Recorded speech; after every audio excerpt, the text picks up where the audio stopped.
So good. Right. Hello, everyone, and welcome back to the Artocalypse. And we are joined here today by the fabulous Charlotte Clews, who is exhibiting with us this week. Hi, Charlotte. Hello, how's it going? Very well. Yeah, good to see you again. Yeah, it's great. So we've got Great to you. be back. We've got yes, exactly. It's the second time you've exhibited now, isn't it? So this is turning to be a bit of an exploration now, and we'll have a look at your exhibit in a second. But your the first time you very much gained a reputation of art and science as as you put together. Um, and just tell us a little bit about what you're doing, what you've got coming up in the next few months, science and art wise.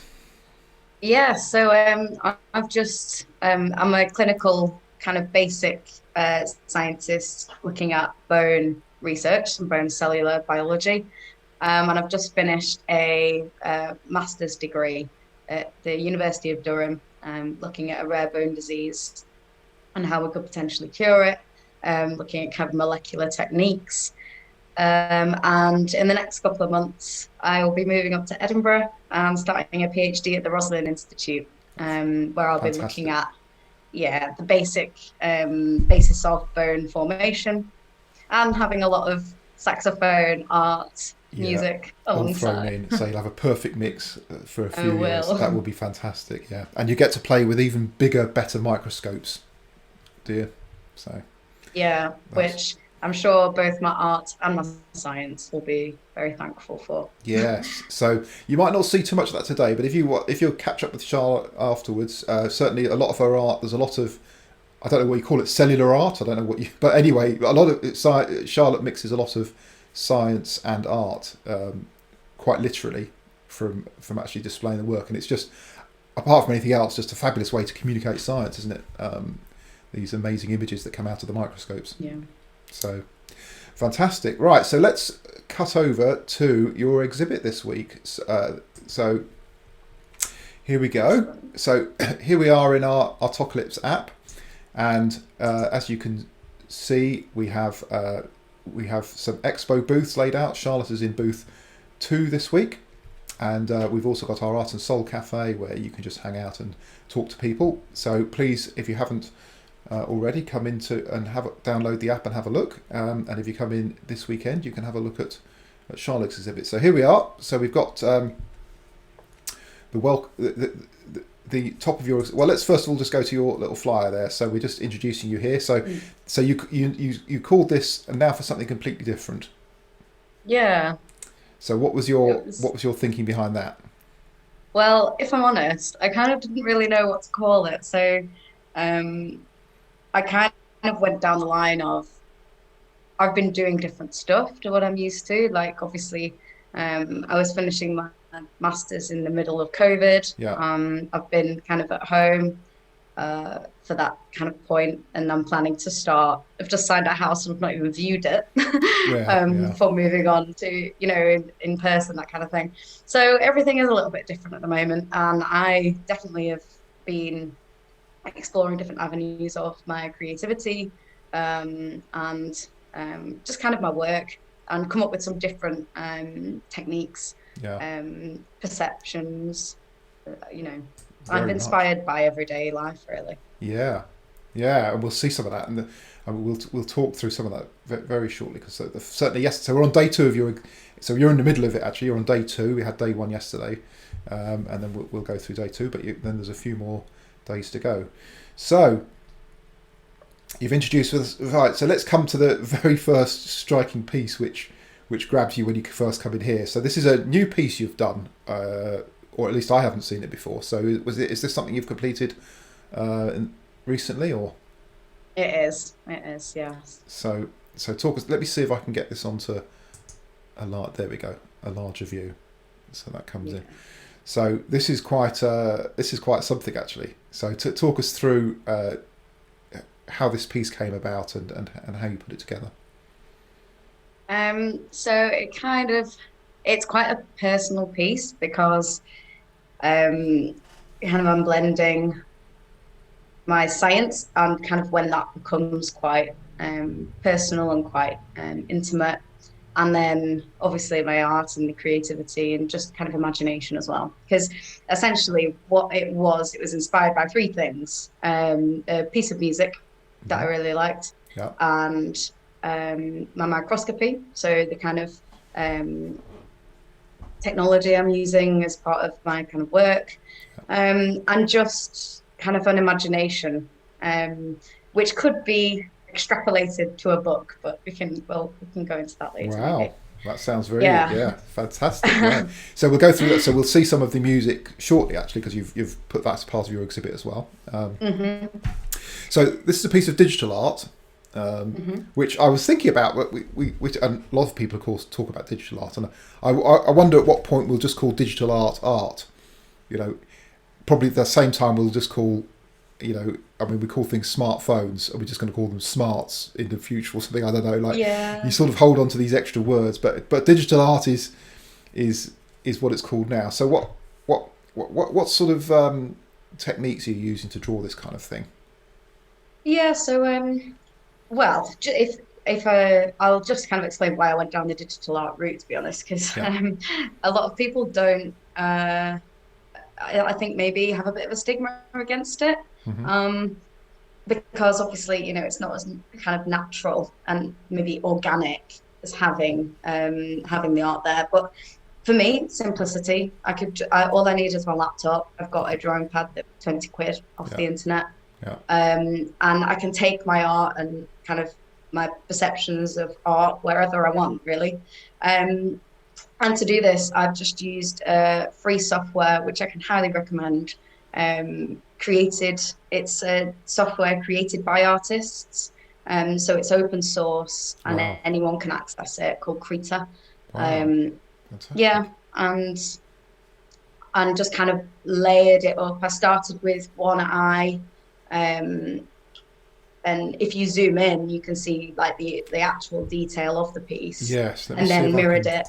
Yes. Yeah, I can't actually zoom in on here, I don't think, without messing up my OBS setting. But certainly, if anyone comes in to look at the exhibition, definitely recommend zooming in because it's like a fractal, really. yeah. You can I zoom in. love that description as well. Yeah, well, it's also the bit of the scientific part of it, isn't it? As well, just keeps going on and on. Yeah, and that's kind of what I wanted in it as well, because I think part of the microscopy, what I like is you see kind of your wide plane of view, and Yeah. then you get the kind of the zoom in and see Yes. kind of a significant cell, and then you zoom in a bit more and see that kind of thing. Yes. I really like delving deeper and finding new things. So Yeah. Did you model these on your own eyes? I didn't, although I do have blue eyes. Yeah, no, I thought because it was hard. It's hard, but when I first saw it, I thought, "Oh yeah, that's Charlotte, right?" But then I don't know whether I thought that because I was looking at your Ah, exhibit. But interesting. yeah, so yeah, interesting. So I was interested to see whether you did actually use your own photograph or something to make the eyes. But I don't know. I don't know whether it looks like you or not. But that was the first thing I thought was that they're your eyes. Maybe I'll do a little Oh yeah, comparison. we should do that. Yes, yes, yes. We could do like the they used to do. You wouldn't remember these, but they used to do. Like, believe it or not, they used to do identikit pictures on the news when they wanted to have, like in the 70s and the 80s, the tech wasn't very good. They used to do like makeup things, like here are the eyes, here's the hair, here's the nose, Oh and yeah. you put them on. I mean, you probably see them in like memes or whatever now, but they used to actually appear on the news. But these could be your identikit eyes could go over your picture and see if they fit. Yeah, see if you can still So I went recognise down a Charlotte. steampunk Exactly. style. Yeah. Exactly. Yeah. So. This is great. And the diamonds bit there. So obviously the diamond's going to appear in the music that we'll look at in a second. But so is the diamond is that part of the microscope technology as well? Is that what's used in there? So Yeah. So um, this was the other kind of inspiration for it. yeah, At the end of the day, partly this year I was working with a particular patient, like a young girl. She was only 11. Is still only 11. She's doing quite well actually, hmm, and she has this rare bone disease. And to kind of look at what the cause was, we were taking her cells and viewing them under the microscope. And right. the way that the microscopy works is, you probably know, it's just kind of reflecting light off different mirrors. So you're kind of concentrating the wavelengths of light, so you can actually see. into, a nanometer scale, really, with Wow. the kind of technologies that we've got. And that requires diamonds and lasers and all kind of fun things like that. So Oh, we were, right. yeah. So So, I and was diamonds are listening to needed this to song. diffract the light, are they? Oh, Yeah, right. especially in these super resolution microscopes that I use, Yeah. because it's just got to be so um, kind of intricate, Yeah. Yeah. For if sure. that makes Yeah. Yeah. Which is, and that's reflected in this kind of very intricate piece of art as well. So that comes through the same idea. So yeah. fantastic. So yeah. So that was your yeah. So that was your what a start to your Yeah. exhibition with your new piece. So now we've got some. So Richelieu. So tell us a bit about Richelieu. This is not Right. a band that I know.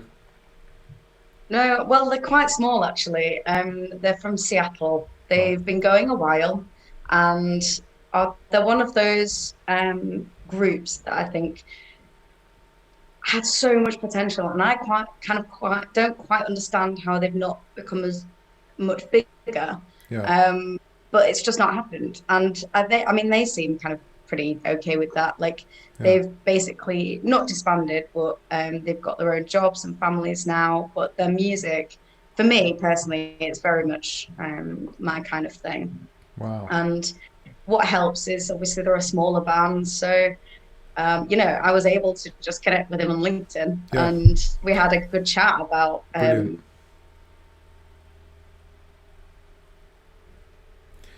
So you've got you've created so this piece. Let me just put here. So you've overlaid some text over uh, just over your piece here. So have you sent this to the band then, to the guys you were communicating with? I have, yeah. Perfect, perfect. So that's a great way to share. So they were probably pretty excited to see their art being incorporated with your art in an expo. Yeah, well, it was really nice because they said there's kind of striking similarities to what I've kind of produced there to kind of their album art, To their art, yes. So what we're they looking. look for. Yes, exactly. Yeah, Yeah, especially this second one here, Feather Gun, has yeah, has yeah, got it very much strikes out. So great. So maybe there could be some. Oh, I'll give that a star. So we'll try and send that to the star gallery. So great. So I haven't actually listened to this, so I'll have to go to listen to their. So they got the YouTube channel. So that's the song that you've referenced here, where you've reproduced the lyrics from, was called hmm Diamond Eyes.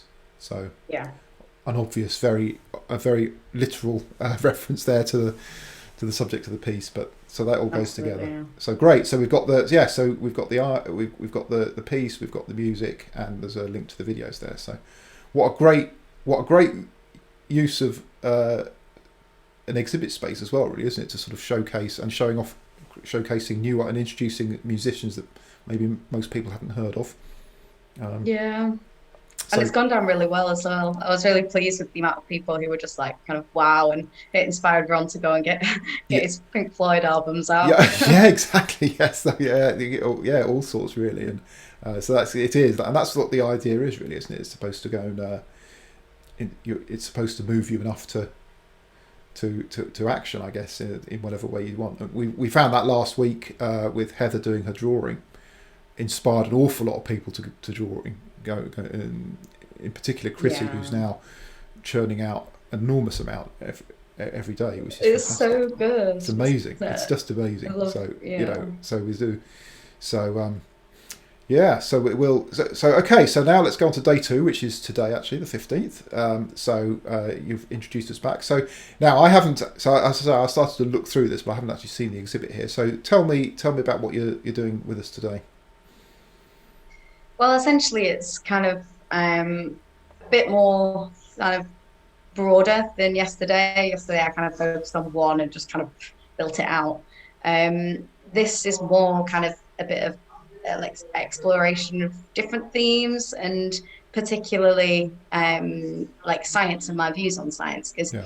it's my kind of day job, but obviously it's not perfect as a field. So and I know sometimes science and art come at odds with each other, but I Yeah. think it's important to recognize that neither is perfect. And if you know that, then you'll be able to kind of look at it all kind of with less rose tinted glasses than you would be Yeah. usually. Yes. Yes, you would hope to bring. Yeah, you would hope that they could come together. They're both additive as well, aren't they? So they both expand. But nothing. The progression of science and the progression of art doesn't take away from what's gone previously. So in that regard, Absolutely. in that regard, they, they both explore frontiers really. Yeah. So we've now got a piece that looks very familiar to me. So we'll just zoom in on there. So what's there's a lot going on here. So what is this? Is this, how is this put together? Is this a photograph that you've taken? Yeah. And then melded the two together. So essentially, this was a while ago. I think I took the photograph. It was an image of a sunset. I'm pretty, and it was one of my favorite places to go. So it kind of means quite a lot to me. Yeah. But the one thing about the photo is the rest of the kind of photo was a bit rubbish. Like it was just dark and black, but there was this just gorgeous light in the center. And I was like, I've just got to do something with that. Yeah.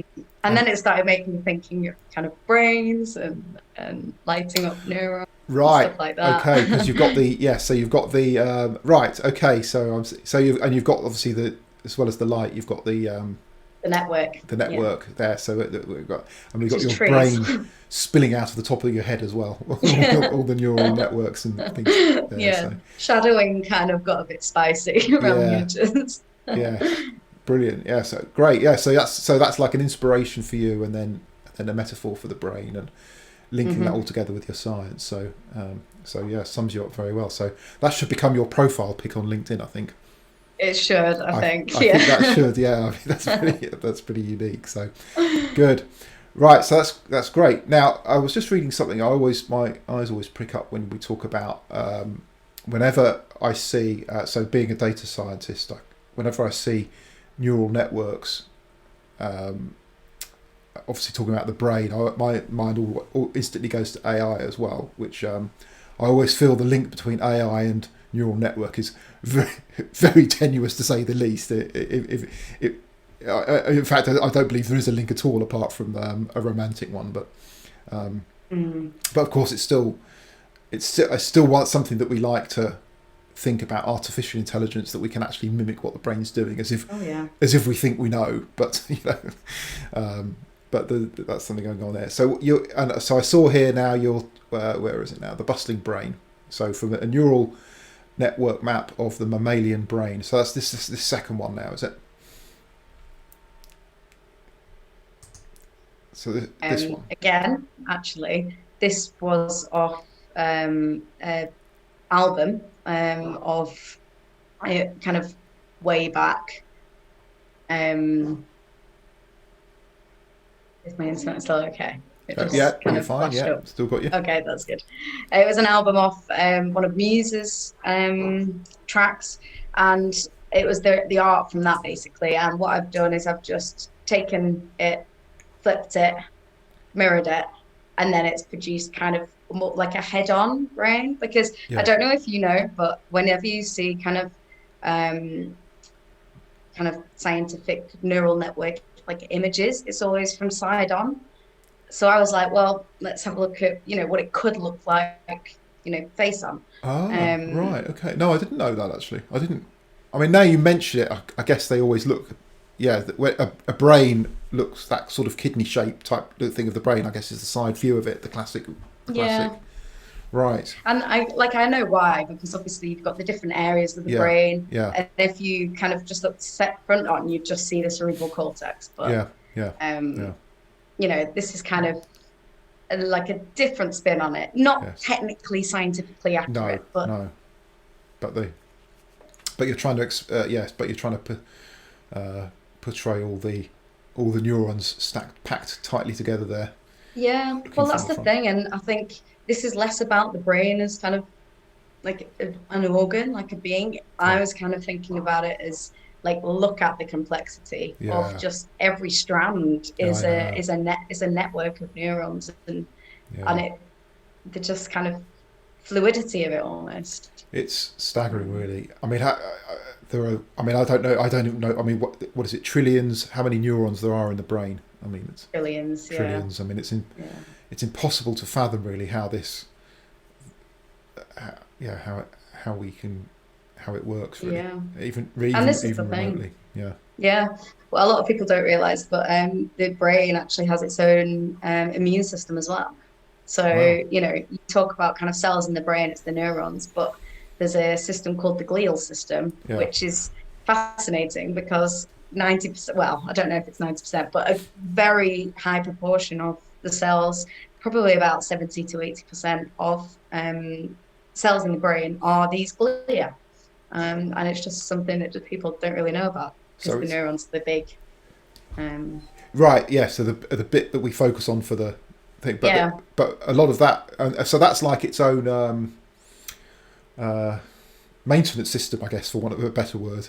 Is that what it's? So you say these other cells are used to keep. What's the purpose of the other cells? So the glia do kind of the immune system You of the brain. yeah Yeah. yeah. So is that keeping it from disease? I guess Yeah, is that what that means? Yeah essentially. yeah Because the blood cannot cross the blood-brain barrier. yeah.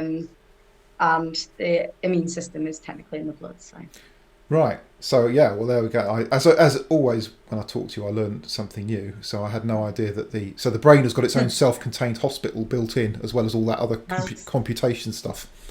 Yeah, So pretty yeah, nice, pretty nice. yeah, it's So pretty good. Yeah. it's pretty awesome. Yeah. So yeah. So yeah, I think AI has got a long way to go before we can start to mimic that thing. And Yeah. even if we do get to, I've read some sort of analysis that they do have a sort of grain of comparison where they talk about the number of computations that the brain can do in theory, in quotes, and the number of computations that a piece of silicon can do, right? And they think that by 2025 there'll be machines that will have the same brain capacity, or computational capacity as the brain, in this sort of very narrow sense of how it's measured.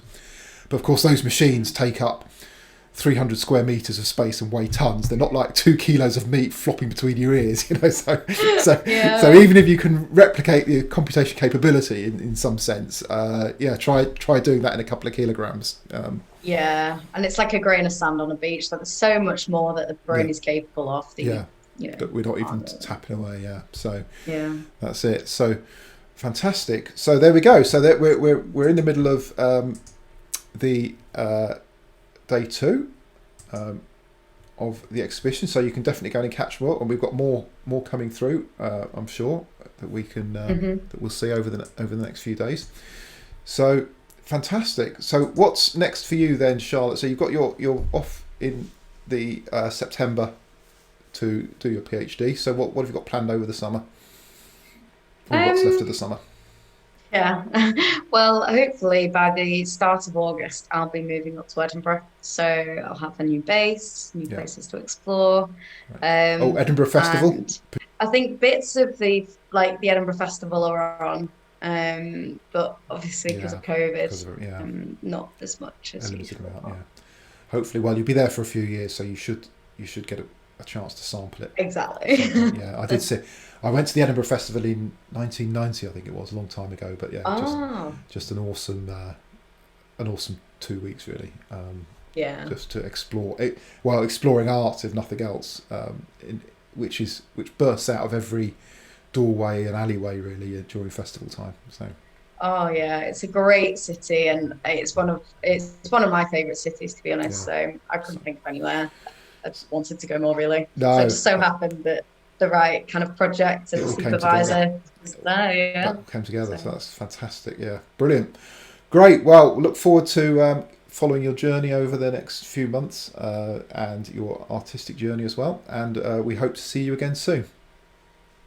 yeah, thank you. Okay, bye now. Bye.